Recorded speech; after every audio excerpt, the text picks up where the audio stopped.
Student, welcome to our Mastura classes. आज मैं आपके लिए लेकर आई हूँ NCERT class 10th science chapter 8। जो हमारा चैप्टर 8 है वो क्या है?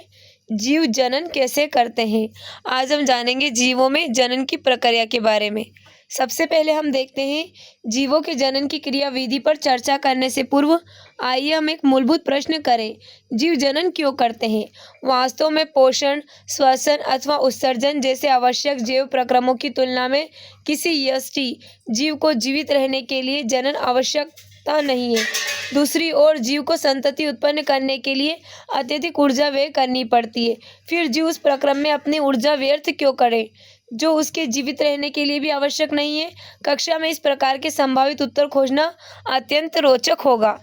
इस प्रश्न का जो उत्तर हो, परंतु यह स्पष्ट है कि हमें विभिन्न जीव इसलिए दृष्टिगोचर होते हैं क्योंकि वे जनन करते। यदि वह जीव एकल होते तथा कोई भी जनन द्वारा अपने सदृश व्यष्टि उत्पन्न नहीं करता तो संभव है कि हमें उनके अस्तित्व का पता भी नहीं चलता। किसी स्पीसीज में पाए जाने वाले जीवों की विशाल संख्या ही हमें उसके अस्तित्व का ज्ञान कराती है। हमें कैसे पता चलता है कि दो व्यष्टि एक ही स्पीसीज के सदस्य? सामान्यतः हम ऐसा इसलिए कहते हैं क्योंकि वे एक समान दिखाई देते हैं। अतः जनन करने वाले जीव संतति का सृजन करते हैं तो बहुत सीमा तक उनके समान दिखते हैं। क्या जीव पूर्णतः अपनी प्रतिकृति का सृजन करते हैं?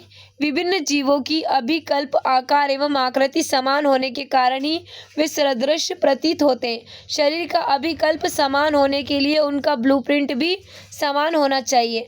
अपने आधारभूत स्तर जनन जीव के अभिकल्प का ब्लूप्रिंट तैयार करता है। कक्षा 9वीं में आप पढ़ चुके हैं कि कोशिका के केंद्रक में पाए जाने वाले गुणसूत्रों के डीएनए डीऑक्सीराइबो न्यूक्लिक अम्ल के अणुओं में आनुवंशिक गुणों का संदेश होता है जो जनक से संतति पीढ़ी में जाता है। कोशिका के केंद्रक के डीएनए में प्रोटीन संश्लेषण हेतु सूचना निहित होती है। इस संदेश के भिन्न होने की अवस्था में बनने वाली प्रोटीन भी भिन्न होगी। विभिन्न प्रोटीन के कारण अंततः शारीरिक अभिकल्प में भी विविधता होगी। अतः जनन की मूल घटना डीएनए है की प्रतिकृति बनाना है। डीएनए की प्रतिकृति बनाने के लिए कोशिकाएं विभिन्न रासायनिक क्रियाओं का उपयोग करती है। जनन कोशिका इस प्रकार डीएनए दो प्रतिकृतियां बनाती है तथा उनका एक दूसरे से अलग होना आवश्यक है। परंतु डीएनए एक प्रतिकृति को मूल कोशिका में रखकर दूसरी प्रतिकृति को उससे बाहर निकाल देने से काम नहीं चलेगा, क्योंकि दूसरी प्रतिकृति के पास जैव प्रक्रमों के अनुरक्षण हेतु संगठित कोशिका की संरचना तो नहीं होगी। इसलिए डीएनए की प्रतिकृति बनने के साथ साथ दूसरी कोशिका की संरचनाओं का सृजन भी होता रहता है। इसके बाद डीएनए की प्रतिकृतियां विलग हो जाती है। परिणामतः एक कोशिका विभाजित होकर दो कोशिकाएं बनाती है। यह दोनों कोशिकाएं यद्यपि एक समान है, परंतु क्या वे पूर्ण रूपेण समरूप है? इस प्रश्न का उत्तर इस बात पर निर्भर करता है कि प्रतिकृति की प्रक्रियाएं कितनी यथार्थता से संपादित होती है। कोई भी जैव रासायनिक प्रक्रिया पूर्ण रूपेण विश्वसनीय नहीं होती। अतः यह अपेक्षित कि डीएनए प्रतिकृति की प्रक्रिया में कुछ विभिन्नता आएगी। परिणामतः बनने वाली डीएनए प्रतिकृतियां एक समान तो होगी, परंतु मौलिक डीएनए का समरूप नहीं होगी।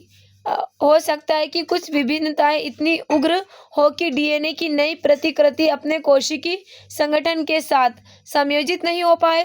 इस प्रकार की संतति कोशिका मर जाती है। दूसरी ओर डीएनए प्रतिकृति की अनेक विभिन्नताएं इतनी उग्र नहीं होती। अतः संतति कोशिकाएं समान होते हुए भी किसी न किसी रूप में एक दूसरे से भिन्न होती है। जनन में होने वाली यह विभिन्नताएं जैव विकास का आधार है, जिसकी चर्चा हम अगले अध्याय में करेंगे। विभिन्नता का महत्व। अब हम जानेंगे कि विभिन्नताओं का क्या महत्व होता है। अपनी जनन क्षमता का उपयोग कर जीवों की समष्टि पारितंत्र में स्थान अथवा निकेत ग्रहण करते हैं। जनन के दौरान डीएनए प्रतिकृति का अविरोध जीव की शारीरिक संरचना एवं डिजाइन के लिए अत्यंत महत्वपूर्ण है। जो उसे विशिष्ट निषेध के योग्य बनाती है। अतः किसी प्रजाति स्पीसीज की समष्टि के स्थायित्व का संबंध जनन से, परंतु निषेध में अनेक परिवर्तन आ सकते हैं जो जीवों के नियंत्रण से बाहर है। पृथ्वी का ताप कम या अधिक हो सकता है, जल स्तर में परिवर्तन अथवा किसी उल्का पिंड का टकराना इसके कुछ उदाहरण हैं। यदि एक समष्टि अपने निषेध के अनुकूल है तथा निषेध में कुछ उग्र परिवर्तन आते हैं तो ऐसी अवस्था में समष्टि का समूल विनाश भी संभव है। परंतु यदि समष्टि के जीवों में कुछ विभिन्नताएं होगी तो उनके जीवित रहने की संभावना है। अतः यदि शीतोष्ण जल में पाए जाने वाले जीवाणु की कोई समष्टि है तथा वैश्विक उष्मीकरण के कारण जल का ताप बढ़ जाता है तो अधिकतर जीवाणु व्यष्टि मर जाएगी, परंतु उष्ण प्रतिरोधी क्षमता वाले कुछ परिवर्त ही जीवित रहते हैं तथा वृद्धि करते हैं। अतः विभिन्नताएं स्पीसीज की उत्तरजीविता बनाए रखने में उपयोगी है। अब हमें यहाँ क्वेश्चन दिए गए, इन क्वेश्चंस के आंसर आप कमेंट बॉक्स में कमेंट करना। अब हम देखते हैं एकल जीवों में प्रजनन की विधि।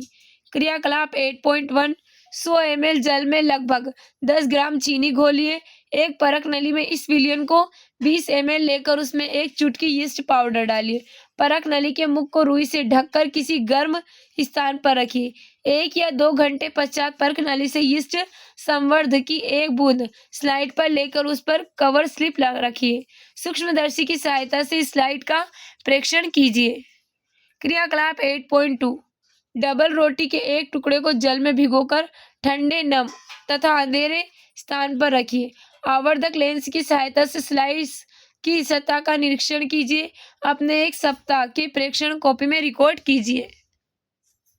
यीस्ट की वृद्धि दूसरी क्रियाकलाप में कवक की वृद्धि के तरीके की तुलना कीजिए तथा ज्ञात कीजिए कि इनमें क्या अंतर है।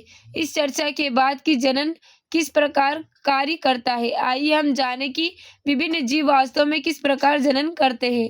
विभिन्न जीवों के जनन की विधि उनके शारीरिक अभिकल्प पर निर्भर करती है। अब हम देखते हैं विखंडन। एक कोशिक जीवों में कोशिका विभाजन अथवा विखंडन द्वारा नए जीवों की उत्पत्ति होती है। विखंडन के अनेक तरीके होते हैं, प्रेक्षित किए गए हैं। अनेक जीवों तथा प्रोटोजोआ की कोशिका विभाजन द्वारा सामान्यतः 2 भागों में विभक्त हो जाती है। अमीबा जैसे जीवों में कोशिका विभाजन किसी भी तल से हो सकता है। क्रियाकलाप 8.3 अमीबा की स्थायी स्लाइड का सूक्ष्मदर्शी की सहायता से प्रेक्षण कीजिए। इसी प्रकार अमीबा के द्विखंड की स्थायी स्लाइड का प्रेक्षण कीजिए। अब दोनों स्लाइडों की तुलना कीजिए। जैसे कि हम यहाँ पर देख सकते हैं अमीबा में द्विखंडन हो रहा है यहाँ पर, और फिर हम यहाँ पर देख सकते हैं आगे, परंतु कुछ एक कोशिक जीवों में शारीरिक संरचना अधिक संगठित होती है। उदाहरणतः कालाजार के रोगाणु लेसामानिया में कोशिका के एक सिरे में कोड़े के समान सूक्ष्म संरचना होती है। ऐसे जीवों में विखंडन द्विखंडन एक निर्धारित तल से होता है। मलेरिया परजीवी, प्लेज्मोडियम और अन्य कोशिकी एक जीव एक साथ अनेक संतति कोशिकाओं में विभाजित हो जाते हैं, जिसे बहुखंडन कहते हैं। दूसरी ओर यीस्ट कोशिका से छोटे मुकुल उभरकर कोशिकाओं से अलग हो जाते तथा स्वतंत्र रूप से वृद्धि करते, जैसा कि हम क्रियाकलाप 8.1 में देख चुके हैं। जैसे कि हम यहाँ पर देख सकते हैं लेसामानिया में द्विखंडन, पहले तो ये क्या रहता है, एक कोशिका रहता है, फिर धीरे धीरे क्या होता है, द्विखंड में बदल जाता है। आप यहाँ पर इसको देख सकते हैं। और यहाँ पर ही हमारा प्लेज्मोडियम में बहुखंडन, इसमें क्या हो रहा है, बहुखंडन हो रहा है। क्रियाकलाप 8.4 किसी झील अथवा तालाब जिसका जल घेरा हरा दिखाई देता हो और उसमें तंतु के समान संरचनाएं हो, उससे कुछ जल एकत्र कीजिए। एक स्लाइड पर अथवा 2 तंतु को रखिए।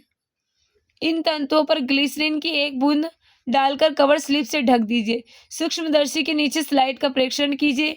क्या आप स्प्रोगाइरा तंतुओं में विभिन्न उत्तक पहचान सकते हैं? सरल संरचना वाले बहुकोशिक जीवों में जनन की सरल विधि कार्य करती है। उदाहरणतः स्पाइरोगाइरस सामान्यतः विकसित होकर छोटे छोटे टुकड़ों में खंडित हो जाती है। यह टुकड़े अथवा खंड वृद्धि कर नए जीव व्यष्टि में विकसित हो जाते हैं। क्रियाकलाप 8.4 के प्रेक्षण के आधार पर क्या हम इसका कारण खोज सकते हैं? परंतु यह सभी बहुकोशिक जीवों के लिए सत्य नहीं है। वे सरल रूप से कोशिका दर कोशिका विभाजित नहीं होते। ऐसा क्यों है? इसका कारण है कि अधिकतर बहुकोशिक जीव विभिन्न कोशिकाओं का समूह मात्र ही नहीं है। विशेष कार्यों हेतु विशिष्ट कोशिकाएं संगठित होकर उत्तक का निर्माण करती है तथा उत्तक संगठित होकर अंग बनाते हैं।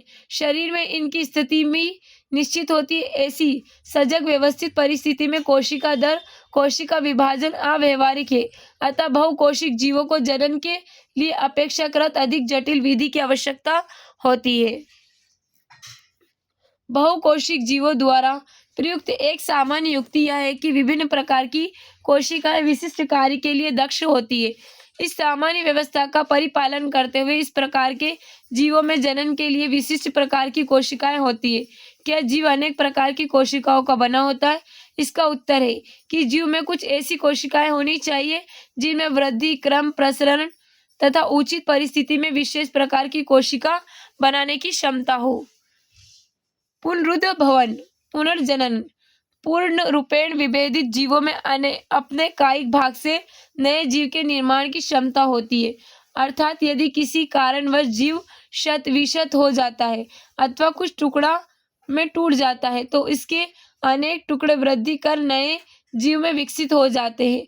उदाहरणतः हाइड्रा तथा प्लेनेरिया जैसे सरल प्राणियों को यदि कई टुकड़ों में काट दिया जाए तो प्रत्येक टुकड़ा विकसित होकर पूर्ण जीव का निर्माण कर देता है। यह पुनरुद्भवन कहलाता है। पुनरुद्भवन पुनर्जनन विशिष्ट कोशिकाओं द्वारा संपादित होता है। इन कोशिकाओं के क्रम प्रसरण से अनेक कोशिकाएं बन जाती है। कोशिकाओं के इस समूह से परिवर्तन के दौरान विभिन्न प्रकार की कोशिकाएं एवं उत्तक बनते हैं। यह परिवर्तन बहुत व्यवस्थित रूप से क्रम से होता है जिसे परिवर्धन कहते हैं, परंतु पुनरुद्भवन जनन के समान नहीं है। इसका मुख्य कारण यह है कि प्रत्येक जीव के किसी भी भाग को काटकर सामान्यतः नया जीव उत्पन्न नहीं होता। अब हम यहाँ पर देख सकते हैं प्लेनेरिया पुनरुद्भवन जो हमको दिखाई दे रहा है। एक से ये टुकड़े हुए यहाँ पर और इन टुकड़ों से यहाँ पर नए जीवों का निर्माण हो गया है, तो इसको क्या कहते हैं हम? पुनरुद्भवन कहलाता है। मुकुलन के बारे में जानेंगे। हाइड्रा जैसे कुछ प्राणी होते हैं वो क्या करते हैं? पुनर्जनन की क्षमता वाली कोशिकाओं का उपयोग मुकुलन के लिए करते हैं। हाइड्रा में कोशिकाओं के नियमित विभाजन के कारण एक स्थान पर उभार विकसित हो जाता है। यह उभार मुकुल वृद्धि करता हुआ नन्हे जीव में बदल जाता है तथा पूर्ण विकसित होकर जनक से अलग होकर स्वतंत्र जीव बन जाता है। हाइड्रा में मुकुलन जैसे कि हम यहाँ पर देख सकते हैं, ये मुकुल दिखाई दे रहा है। यहाँ पर क्या दिखाई दे रहा है? स्पर्श दिखाई दे रहा है हमको। ऐसे बहुत से पौधे हैं जिनमें कुछ भाग जैसे जड़, तना, पत्तियां उपयुक्त परिस्थितियों में विकसित होकर नया पौधा उत्पन्न करते हैं। अधिकतर जंतुओं के विपरीत एकल पौधे इस क्षमता का उपयोग जनन की विधि के रूप में करते हैं। पर्तन, कलम अथवा रोपण जैसी कायिक प्रवर्धन की तकनीक का उपयोग कृषि में भी किया जाता है। गन्ना, गुलाब अथवा अंगूर इसके कुछ उदाहरण हैं। कायिक प्रवर्धन द्वारा उगाए गए पौधों में बीज द्वारा उगाए पौधों की अपेक्षा पुष्प एवं फल कम समय में लगने लगते हैं। यह पद्धति केला, संतरा, गुलाब एवं चमेली जैसी उन पौधों को उगाने के लिए उपयोगी जो बीज उत्पन्न करने की क्षमता खो चुके हैं। कायिक प्रवर्धन का दूसरा लाभ यह भी है कि इस प्रकार उत्पन्न सभी पौधे आनुवंशिक रूप से जनक पौधे के समान होते हैं। क्रियाकलाप 8.5 एक आलू लेकर उसकी सतह का निरीक्षण कीजिए। क्या इसमें कुछ गर्त दिखाई देता है? आलू के छोटे छोटे टुकड़े में इस प्रकार काटिए कि कुछ में तो यह गर्त हो और कुछ में नहीं। एक ट्रे में रुई की पतली परत बिछाकर उसे गीला कीजिए। कली का गर्त वाले टुकड़ों को एक ओर तथा बिना गर्त वाले टुकड़ों को दूसरी ओर रख दीजिए। अगले कुछ दिनों तक इन टुकड़ों में होने वाले परिवर्तनों का प्रेक्षण कीजिए। ध्यान रखिए कि रुई में नमी बनी रहे। वे कौन से टुकड़े हैं जिनमें हरे प्रो तथा जड़ विकसित हो रहे हैं। जैसा कि हम यहाँ पर देख सकते हैं, ये क्या दिखाई दे रही है हमको? कलिकाएं दिखाई दे रही। कलिकाओं के साथ ब्रो फिल्म की पत्ती इसी प्रकार ब्रियोफिल्म की पत्तियों की कोर पर कुछ कलिकाएं विकसित होकर मृदा में गिर जाती है। जैसे कि हमने यहाँ पर देखा है, कलिकाएं क्या होती है, मृदा में गिर जाती है विकसित होकर, तथा नए पौधे में विकसित हो जाती है। ये कलिकाएं जब मिट्टी में गिरती है तो क्या होता है, इनसे नए पौधे का विकास होता है। क्रियाकलाप 8.6, एक मनी प्लांट लीजिए। इसे कुछ टुकड़ों में इस प्रकार काटिए कि प्रत्येक में कम से कम एक पत्ती अवश्य हो। दो पत्तियों के मध्य वाले भाग के कुछ टुकड़े काटिए। सभी टुकड़ों में एक सिरे को जल में डुबोए रखिए तथा अगले कुछ दिनों तक उनका अवलोकन कीजिए। कौन से टुकड़ों में वृद्धि होती है तथा नई पत्तियां निकलती है। अतः अपने प्रेक्षणों से क्या निष्कर्ष निकाल सकते हैं।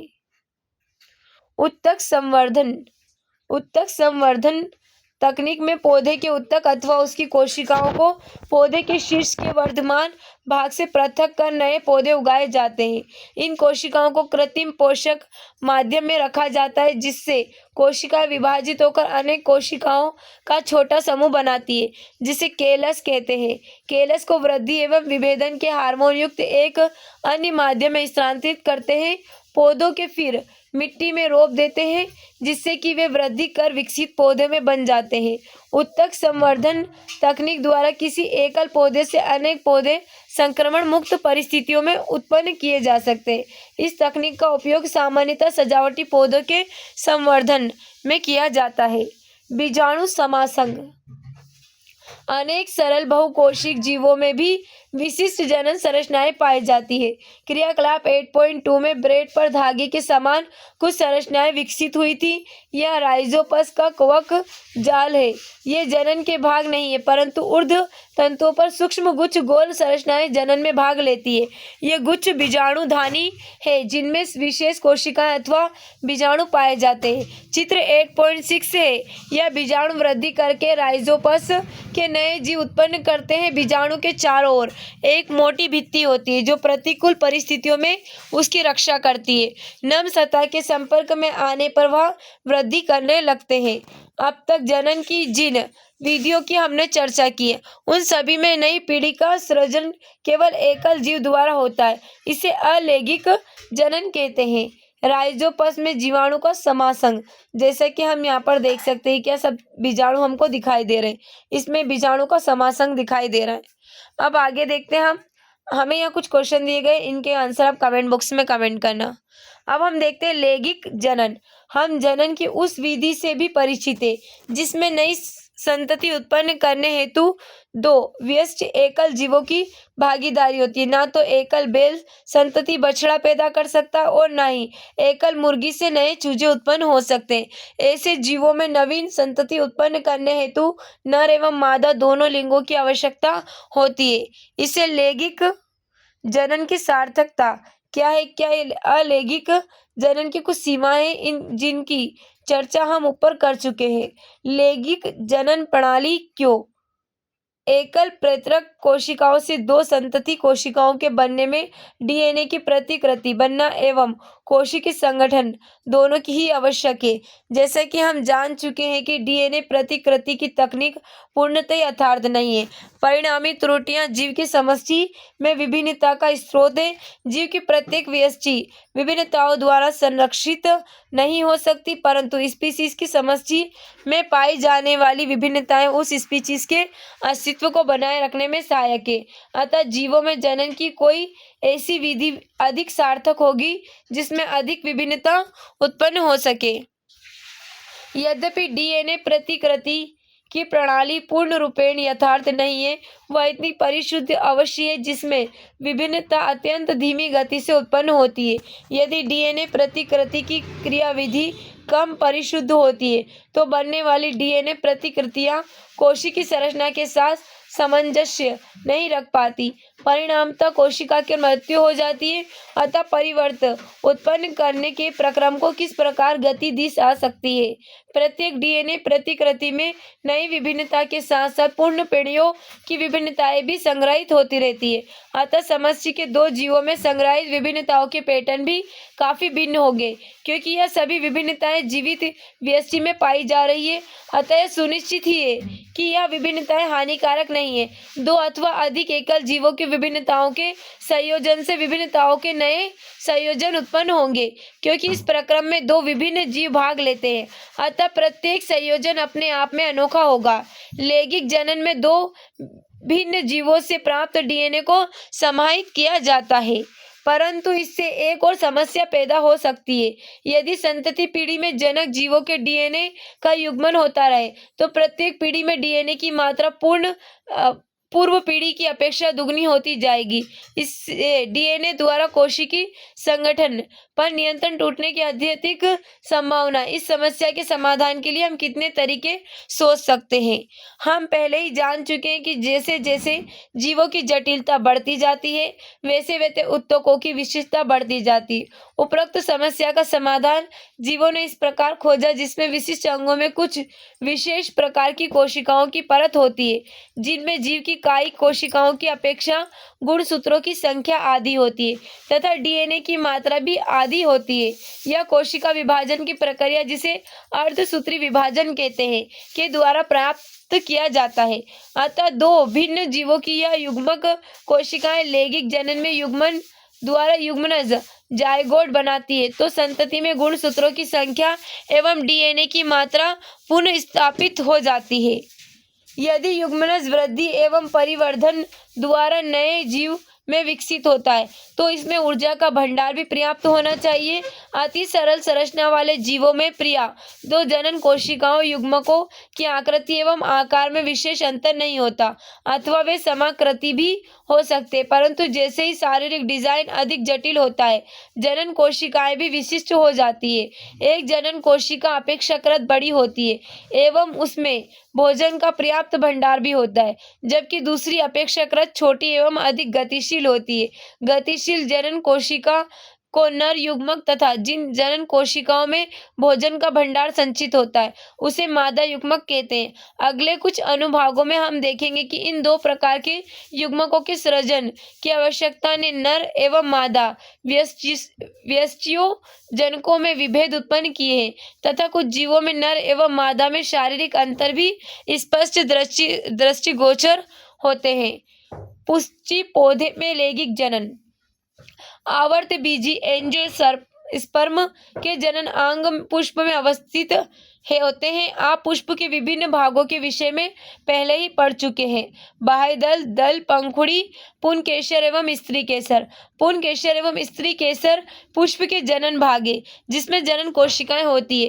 पंखुड़ी एवं बाह्य दल के क्या कार्य हो सकते हैं। जब पुष्प में पुंकेसर अथवा स्त्री केसर में से कोई एक जनन अंग उपस्थित होता है तो पुष्प एक लिंगी कहलाता है।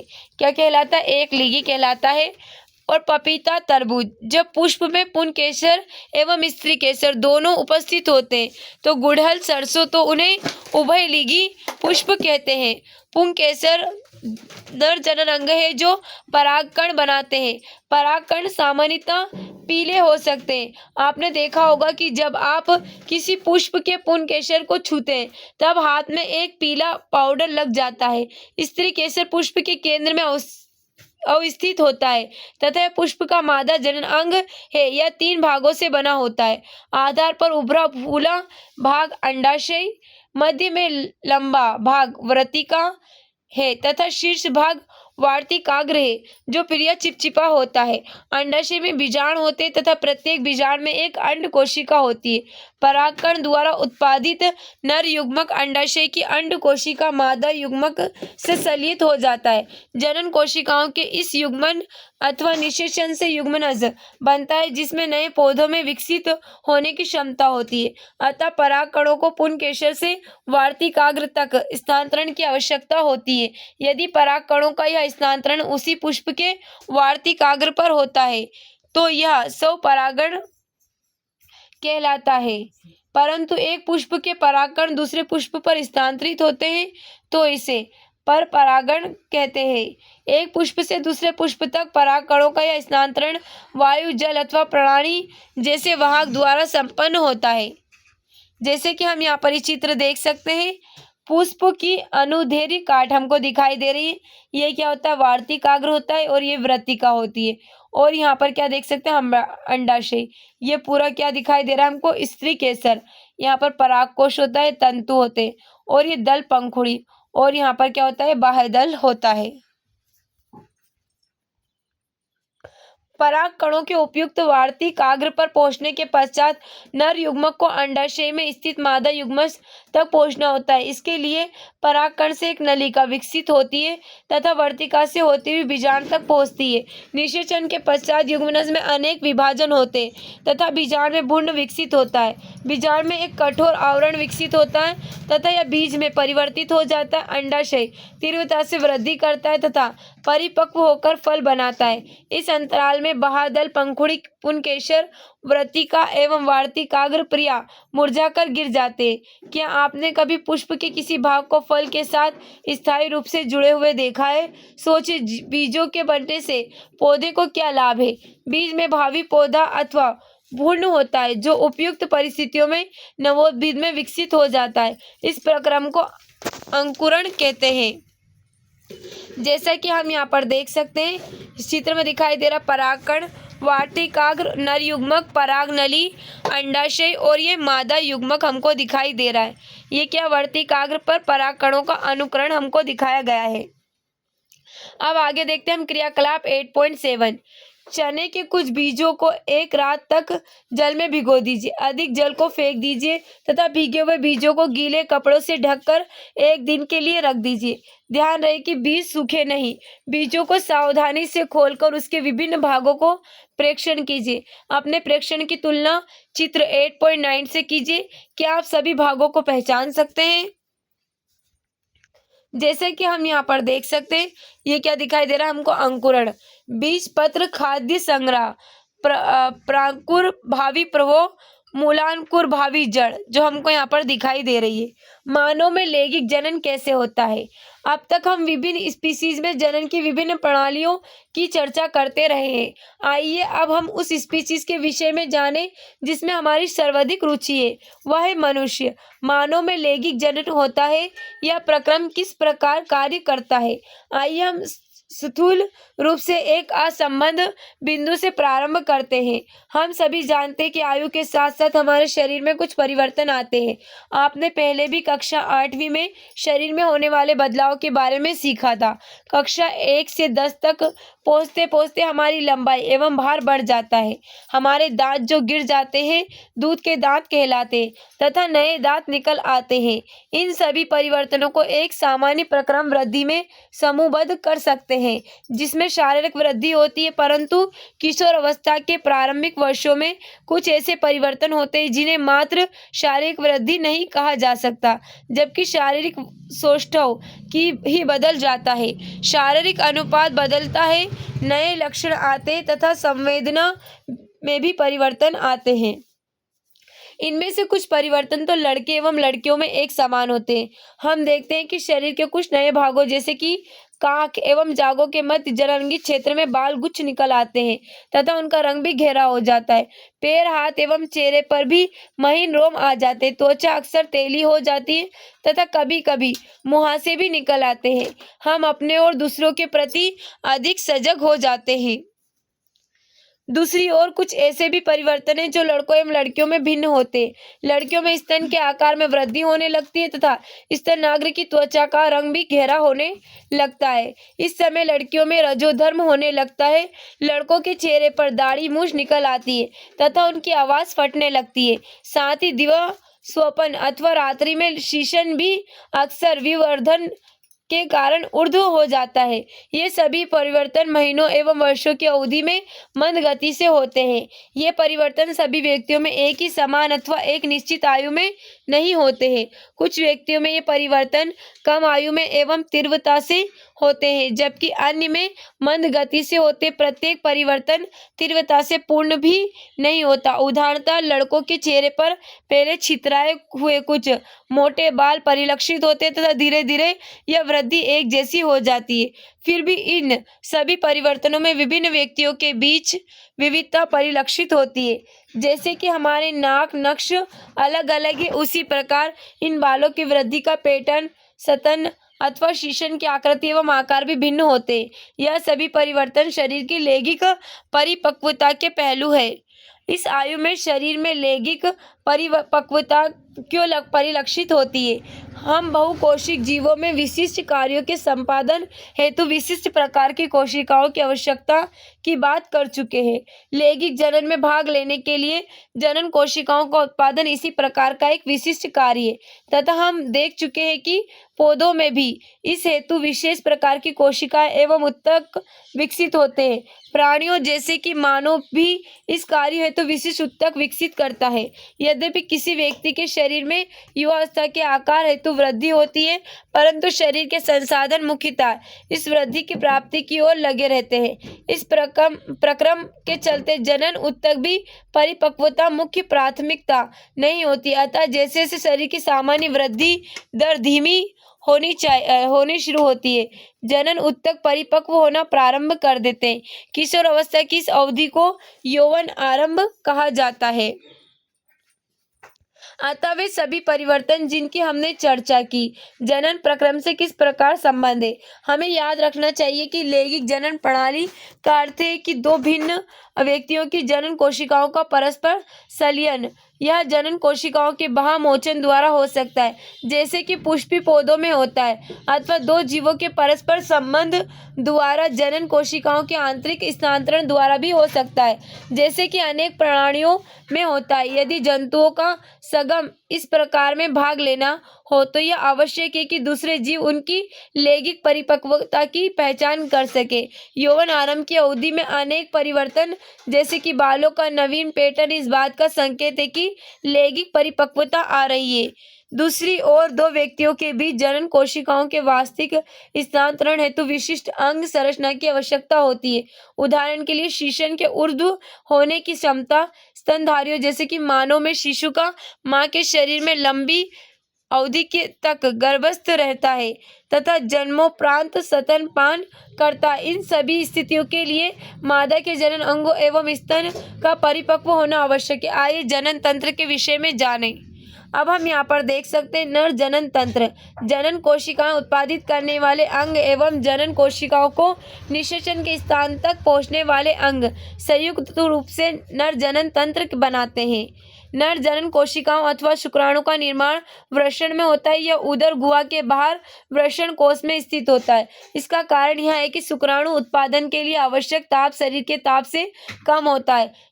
टेस्टोस्टेरोन हार्मोन के उत्पन्न होने एवं स्रावण में वृषण की भूमिका की चर्चा हम पिछले अध्याय में कर चुके हैं। शुक्राणु उत्पादन के नियंत्रण के अतिरिक्त टेस्टोस्टेरोन लड़कों में यौवन अवस्था के लक्षणों का भी नियंत्रण करता है। उत्पादित शुक्राणुओं का मोचन शुक्रवाहिकाओं द्वारा होता है। ये शुक्रवाहिकाएं मूत्राशय से आने वाली नली से जुड़कर एक संयुक्त नली बनाती है। अतः मूत्र मार्ग शुक्राणु एवं मूत्र दोनों के प्रवाह के उभय मार्ग है। प्रोस्टेट तथा शुक्राशय अपने स्राव शुक्रवाहिका में डालते हैं, जिससे शुक्राणु एक तरल माध्यम में आ जाते हैं। इसके कारण इसका स्थानांतरण सरलता से होता है। साथ ही यह स्राव उन्हें पोषण भी प्रदान करता है। शुक्राणु सूक्ष्म संरचना है जिसमें मुख्यतः आनुवंशिक पदार्थ होते तथा एक लंबी पूंछ होती है जो उन्हें मादा जनन कोशिकाओं की ओर तैरने में सहायता करती है। जैसे कि हम यहाँ पर देख सकते हैं मानव नर का जनन तंत्र हमको दिखाया गया है। यहाँ पर दिखाया गया है ये क्या होता है, शुक्राशय ये होता है मूत्र नलिका को हम यहाँ पर देख सकते हैं, शुक्रवाहिनी मूत्राशय, और यहाँ पर क्या होता है प्रोस्टेट ग्रंथि, और ये क्या होता है शीशन, और यहाँ पर होता है मूत्र मार्ग, और यहाँ पर रहता है वृषण, और ये वृषण कोश हमको दिखाया गया है। अब आगे हम देखते हैं मादा जनन तंत्र। मादा जनन कोशिकाओं में अथवा अंड कोशिका का निर्माण अंडाशय में होता है। वे कुछ हार्मोन भी उत्पादित करती है। चित्र 8.11 को ध्यानपूर्वक देखिए तथा मादा जनन तंत्र की विभिन्न अंगों को पहचानिए। लड़की के जन्म के समय ही अंडाशय में हजारों अपरिपक्व अंड होते हैं। यौवन आरंभ में इनमें से कुछ परिपक्व होने लगते हैं। दो में से एक अंडाशय द्वारा प्रत्येक माह एक अंड परिपक्व होता है। महीन अंडवाहिका अथवा फ्लोपियन ट्यूब द्वारा यह अंड कोशिका गर्भाशय तक ले जाए जाते हैं। दोनों अंडवाहिका संयुक्त होकर एक लचीली थैलेनुमा संरचना का निर्माण करती है जिसे गर्भाशय कहते हैं। गर्भाशय गिरवा द्वारा योनि में खुलता है। जैसे कि हम यहाँ पर देख सकते हैं, ये हमको दिखाया गया है यहाँ पर अंडवाहिका, फेलोपियन ट्यूब और ये क्या अंडाशय, और यहाँ पर हम देखते हैं गर्भाशय, ये क्या होता है ग्रीवा, और ये यहाँ पर योनि। मानव का मादा जनन तंत्र हमको दिखाया गया है। मैथुन के समय शुक्राणु योनि मार्ग में स्थापित होते हैं जहां से ऊपर की ओर यात्रा करके वो अंडवाहिका तक पहुंच जाते हैं जहां अंड कोशिकाओं से मिल सकते हैं। निषेचित अंडा विभाजित होकर कोशिकाओं की गेंद जैसी संरचना या भ्रूण बनाता है। भ्रूण गर्भाशय में स्थापित होता है जहां यह लगातार विभाजित होकर वृद्धि करता है तथा अंगों का विकास करता है। हम पहले पढ़ चुके हैं कि माँ का शरीर गर्भधारण एवं उसके विकास के लिए विशेष रूप से अनुकूलित होता है। अतः गर्भाशय प्रत्येक माह भ्रूण को ग्रहण करने एवं उसके पोषण हेतु तैयार करता है। इसकी आंतरिक परत मोटी होती जाती है तथा भ्रूण के पोषण हेतु रुधिर प्रवाह भी बढ़ जाता है। भ्रूण को मां के रुधिर से ही पोषण मिलता है। इसके लिए एक विशेष संरचना होती है जिसे प्लेसेंटा कहते हैं। यह एक तस्तरी नुमा संरचना है जो गर्भाशय की भित्ति में धसी होती है। इसमें भ्रूण की ओर के उत्तक में प्रवर्ध होते हैं। मां के उत्तकों में रक्त स्थान होते हैं जो प्रवर्ध को आच्छादित करते हैं या मां से भ्रूण को ग्लूकोज, ऑक्सीजन एवं अन्य पदार्थों के स्थानांतरण हेतु एक बृहद क्षेत्र प्रदान करते हैं। विकासशील भ्रूण द्वारा अपशिष्ट पदार्थ उत्पन्न होते हैं जिनका निपटान उन्हें प्लेसेंटा के माध्यम से मां के रुधिर में स्थानांतरण द्वारा होता है। मां के शरीर में गर्भ को विकसित होने में लगभग 9 मास का समय लगता है। गर्भाशय की पेशियों में लयबद्ध संकुचन से शिशु का जन्म होता है। क्या होता है जब अंड का निषेचन नहीं होता? यदि अंड कोशिका का निषेचन नहीं होता तो यह लगभग 1 दिन तक जीवित रहती है क्योंकि अंडाशय प्रत्येक माह के एक अंड का मोचन करता है। अतः निषेचित अंड की प्राप्ति हेतु गर्भाशय की भी प्रति माह तैयारी करता है। अतः इसकी अंतःभित्ति मांसल एवं संपोजी हो जाती है। अतः यह अंड के निषेचन होने की अवस्था में उसके पोषण के लिए आवश्यक है, परंतु निषेचन न होने की अवस्था में इस परत की भी आवश्यकता नहीं रहती। अतः यह परत धीरे धीरे टूटकर योनि मार्ग से रुधिर एवं म्यूकस के रूप में निष्कासित होती है। इस चक्र में लगभग 1 मास का समय लगता है तथा इसे ऋतुस्राव तथा अथवा रजोधर्म कहते हैं। इसकी अवधि लगभग 2 से 8 दिनों की होती है। जनन स्वास्थ्य, जैसा कि हम देख चुके हैं, लैंगिक परिपक्वता एक क्रमिक प्रक्रम है तथा यह उस समय होता है जब शारीरिक वृद्धि भी होती रहती है। अतः किसी सीमा आंशिक रूप से तक लैंगिक परिपक्वता का अर्थ यह नहीं है कि शरीर अथवा मस्तिष्क जनन की क्रिया अथवा गर्भधारण योग्य हो गए हैं। हम यह निर्णय किस प्रकार ले सकते हैं कि शरीर एवं मस्तिष्क इस मुख्य उत्तरदायित्व के योग्य हो गया है? इस विषय पर हम सभी पर किसी न किसी प्रकार का दबाव है। इस क्रिया के लिए हमारे मित्रों का दबाव भी हो सकता है, भले ही हम चाहे ना चाहे। विवाह एवं स्थानोत्पत्ति के लिए पारिवारिक दबाव भी हो सकता है। स्थानोत्पत्ति से बचकर रहने का सरकारी तंत्र की ओर से भी दबाव हो सकता है। ऐसी अवस्था में कोई निर्णय लेना काफी मुश्किल हो सकता है। यौन क्रियाओं के स्वास्थ्य पर पड़ने वाले प्रभाव के विषय में भी हमें सोचना चाहिए। कक्षा 9वीं में हम पढ़ चुके हैं कि एक व्यक्ति से दूसरे व्यक्ति को रोगों का संचरण अनेक प्रकार से हो सकता है क्योंकि यौन क्रिया में प्रगाढ़ शारीरिक संबंध स्थापित होते हैं। अतः इसमें आश्चर्य की कोई बात नहीं है कि अनेक रोगों का लैंगिक संचरण भी हो सकता है। इसमें जीवाणु जनित जैसे गोनेरिया तथा सिफिलिस एवं वायरस संक्रमण जैसे कि मस्सा, वाट और यहाँ क्या होता है HIV एड्स शामिल है। लैंगिक क्रियाओं के दौरान क्या इन रोगों के संचरण का निरोध संभव है? शीशन के लिए आवरण अथवा कंडोम के प्रयोग से इनमें से अनेक रोगों के संचरण का कुछ सीमा तक निरोध संभव है। यौन लैंगिक क्रिया द्वारा गर्भधारण की संभावना सदा ही बनी रहती है। गर्भधारण की अवस्था में स्त्री के शरीर एवं भावनाओं की मांग एवं आपूर्ति बढ़ जाती है एवं यदि वह उसके लिए तैयार नहीं तो इसका उसके स्वास्थ्य पर विपरीत प्रभाव पड़ता है। अतः गर्भधारण रोकने के लिए अनेक तरीके खोजे गए या गर्भरोधी तरीके अनेक प्रकार के हो सकते हैं। एक तरीका यांत्रिक अवरोध का है जिससे शुक्राणु अंड कोशिका तक नहीं पहुंच सकते। शीशन को ढकने वाले कंडोम अथवा योनि में रखने वाली अनेक युक्तियों का उपयोग किया जा सकता है।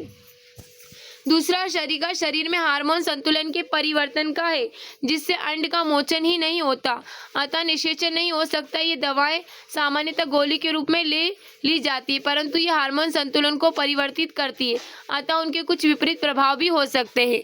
गर्भधारण रोकने के लिए कुछ अन्य युक्तियां जैसे कि लूप अथवा कॉपर्टी को गर्भाशय में स्थापित करके भी किया जाता है परंतु गर्भाशय के उत्तेजन से भी कुछ विपरीत प्रभाव हो सकते हैं। यदि पुरुष की शुक्र वाहिकाओं को अवरुद्ध कर दिया जाए तो शुक्राणु का स्थानांतरण रुक जाएगा। यदि स्त्री की अंडवाहिनी अथवा फैलोपियन नलिका को अवरुद्ध कर दिया जाए तो अंड डीप गर्भाशय तक नहीं पहुंच सकेगा। दोनों ही अवस्थाओं में निषेचन नहीं हो पाएगा। शल्य क्रिया तकनीक द्वारा इस प्रकार के अवरुद्ध उत्पन्न किए जा सकते हैं। यद्यपि शल्य तकनीक भविष्य के लिए पूर्णतः सुरक्षित है परंतु असावधानी पूर्वक की गई शल्य क्रिया से संक्रमण अथवा दूसरी समस्याएं उत्पन्न हो सकती है। शल्य क्रिया द्वारा अनचाहे गर्भ को हटाया भी जा सकता है। इस तकनीक का दुरुपयोग उन लोगों द्वारा किया जा सकता है जो किसी विशेष लिंग का बच्चा नहीं चाहते हैं। ऐसा गैर कानूनी कार्य अधिकतर मादा गर्भ के चयनात्मक गर्भपात हेतु किया जा रहा है। एक स्वस्थ समाज के लिए मादा नर लिंग अनुपात बनाए रखना आवश्यक है। यद्यपि हमारे देश में भ्रूण लिंग निर्धारण एक कानूनी अपराध है। हमारे समाज की कुछ इकाइयों में मादा भ्रूण की निर्मम हत्या के कारण हमारे देश में शिशु लिंग अनुपात तीव्रता से घट रहा है जो चिंता का विषय है। हमने पहले देखा कि जनन एक ऐसा प्रक्रम है जिसके द्वारा जीव अपनी समष्टि की वृद्धि करते हैं। एक समष्टि में जन्म दर मृत्यु दर उसके आकार का निर्धारण करते हैं। जनसंख्या का विशाल आकार बहुत लोगों के लिए चिंता का विषय है। इसका मुख्य कारण यह है कि बढ़ती हुई जनसंख्या के कारण प्रत्येक व्यक्ति के जीवन स्तर में सुधार लाना दुष्कर कार्य है। यदि सामाजिक असमानता हमारे समाज के निम्न जीवन स्तर के लिए उत्तरदायी है तो जनसंख्या के आकार का महत्व इसके लिए अपेक्षाकृत कम हो जाता है। यदि हम अपने आसपास देखें तो क्या आप जीवन के निम्न स्तर के लिए उत्तरदायी सबसे महत्वपूर्ण कारण की पहचान कर सकते हैं। अब हमें यहाँ कुछ क्वेश्चन दिए गए, इन क्वेश्चंस के आंसर आप कमेंट बॉक्स में कमेंट करना। अब हम देखते हैं हमने इस चैप्टर में क्या सीखा। अन्य जैव प्रक्रमों के विपरीत किसी जीव के अपने अस्तित्व के लिए जनन आवश्यक नहीं है। जनन में एक कोशिका द्वारा डीएनए प्रतिकृति का निर्माण तथा अतिरिक्त कोशिकीय संगठन का सृजन होता है। विभिन्न जीवों द्वारा अपनाए जाने वाले जनन की प्रणाली उसके शारीरिक अभिकल्प पर निर्भर करती है। खंडन विधि में जीवाणु एवं प्रोटोजोआ की कोशिका विभाजित होकर दो या दो से अधिक संतति कोशिका का निर्माण करती है। यदि हाइड्रा जैसे जीवों का शरीर कई टुकड़ों में विलग हो जाए तो प्रत्येक भाग में पुनरुद्भवन द्वारा नए जीव विकसित हो जाते हैं। इनमें कुछ मुकुल भी उभरकर नए जीव में विकसित हो जाते हैं। कुछ पौधों में कायिक प्रवर्धन द्वारा जड़, तना अथवा पत्ती से नए पौधे विकसित होते हैं। उपरोक्त अलैंगिक जनन के उदाहरण है जिसमें संतति की उत्पत्ति एक एकल जीव व्यष्टि द्वारा होती है।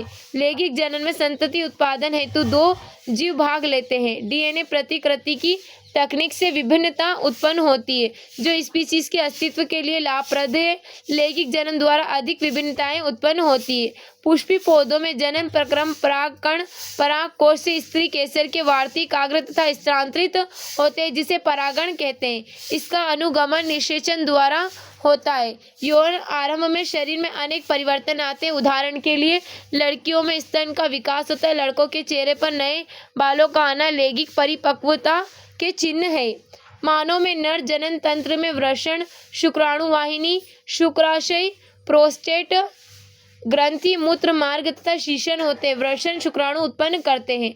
मानव के मादा जनन तंत्र में अंडाशय, डिंबवाहिनी, गर्भाशय तथा योनि पाए जाते हैं। मानव में लैंगिक जन्म प्रक्रिया में शुक्राणुओं का स्त्री की योनि में स्थानांतरण होता है तथा निषेचन डिंबवाहिनी में होता है। गर्भ निरोधी युक्तियां अपनाकर गर्भधारण रोका जा सकता है। कंडोम, गर्भ निरोधी गोलियां, कोपर्टी तथा अन्य युक्तियां इसके उदाहरण हैं। अब हमें अभ्यास के लिए कुछ क्वेश्चंस दिए गए हैं। इन क्वेश्चंस के आंसर आप मुझे कमेंट बॉक्स में कमेंट जरूर करना। उम्मीद है जो हमारा आज का चैप्टर आपको अच्छा लगा।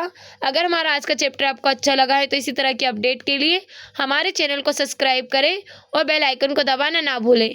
Okay, thank you so much.